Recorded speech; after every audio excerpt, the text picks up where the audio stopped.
It takes a special horse to become a champion, but to make it a contender starts well before the horse is born. And this is done in India's 20 top stud farms. Of these, the oldest and arguably one of the best is Kunigal Stud on the outskirts of Bangalore. Spanning an area of almost 500 acres, it is said to have started breeding bloodstock almost 250 years ago. It has bred some of the greatest champions that Indian racing has ever seen. Horses who have reigned supreme in over 100 of India's most coveted races, the Indian Classics.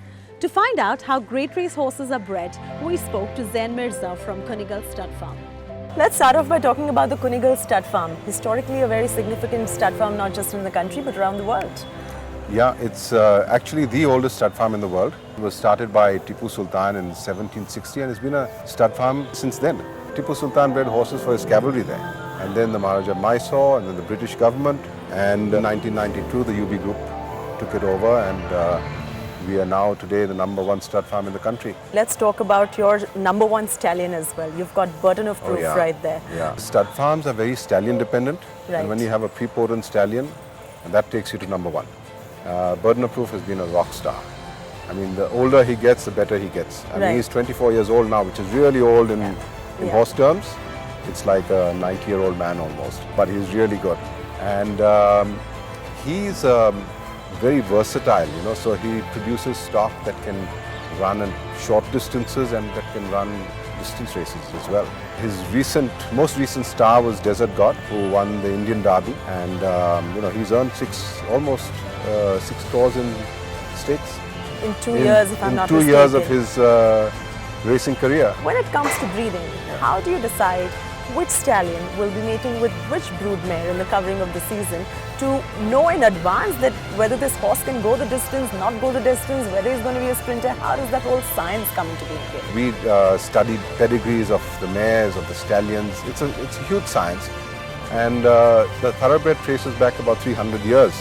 Sure. So we can see what potent factors there are in the pedigree. Are they predisposed to speed? Are they predisposed to staying or middle distances? Right. And then you try and plan the mating. If you breed a sprinter to a sprinter, you're going to get a rocket.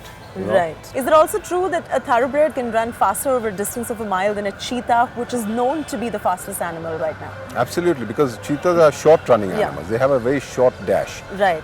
And there's no way a cheetah could keep up with a horse over a mile. So, thoroughbreds you were talking about date back to 300 years ago when they came into existence, but they were not God sent. They were man-made. And not many people know about the fact that the horse that runs the track today is a man-made experiment that's gone right. Well, it is. I like the way you say it, experiment gone right. Yeah, it's true. Right. It started with the mating of Arab stallions, 3 in particular, with English mares. So the Arab stallion was known for his beauty and his speed over a short distance. And the English mares, which were bigger, stronger individuals and without much zip. So they produced this thoroughbred about 300 years ago. And every single horse that we have, a thoroughbred in the country or in the world, traces back to one of those original progenitors. So we have bred these horses for sport. You can breed for speed, you can breed for middle distances, you can breed for staying.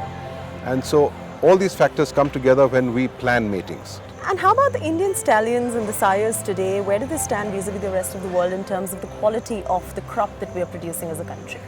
You know, we actually import a lot of very good stallions. Right. International standard stallions. The standard of breeding in India is at par with anywhere in the world. I'm proud to say that Saddle Up, bred at Kunigal, was one of the best exports, and he was declared the All-Asia champion excluding Japan. Right. He won races in Singapore and Hong Kong and Malaysia. Which means that India today is producing horses which are top-notch and of global standards. Yeah.